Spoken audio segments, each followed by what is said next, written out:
Hebrews 7. For this Melchizedek, king of Salem, priest of the Most High God, met Abraham returning from the slaughter of the kings and blessed him.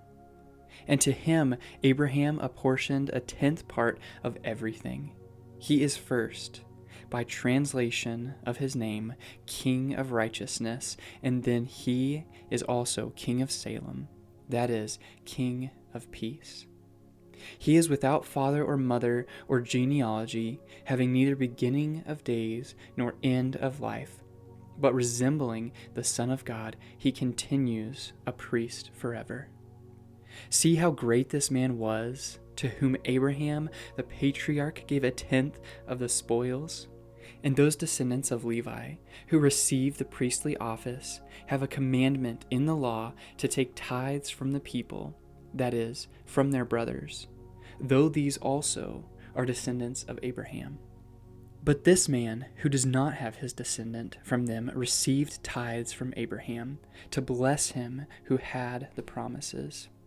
It is beyond dispute that the inferior is blessed by the superior. In the one case, tithes are received by mortal men, but in the other case, by one of whom it is testified that he lives.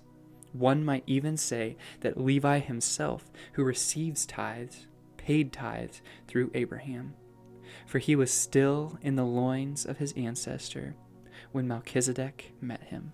Now if perfection had been attainable through the Levitical priesthood, for under it the people received the law, what further need would there have been for another priest to arise after the order of Melchizedek, rather than one named after the order of Aaron? For when there is a change in the priesthood, there is necessarily a change in the law as well. For the one of whom these things are spoken belonged to another tribe, from which no one has ever served at the altar. For it is evident that our Lord was descended from Judah, and in connection with that tribe, Moses said nothing about priests. This becomes even more evident when another priest arises in the likeness of Melchizedek, who has become a priest, not on the basis of a legal requirement concerning bodily descent, but by the power of an indestructible life. For it is witnessed of him, you are a priest forever, after the order of Melchizedek. For on the one hand, a former commandment is set aside because of its weakness and uselessness. For the law made nothing perfect, but on the other hand, a better hope is introduced, through which we draw near to God. And it was not without an oath.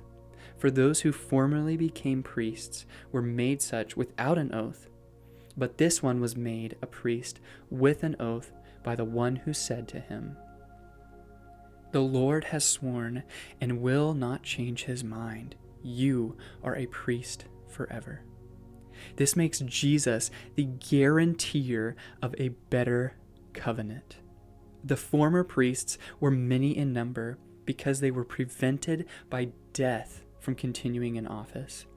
But he holds his priesthood permanently because he continues forever. Consequently, he is able to save to the uttermost those who draw near to God through him, since he always lives to make intercession for them.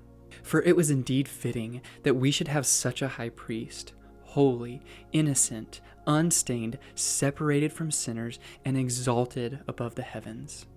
He has no need, like those high priests, to offer sacrifices daily, first for his own sins and then for those of the people, since he did this once for all when he offered up himself.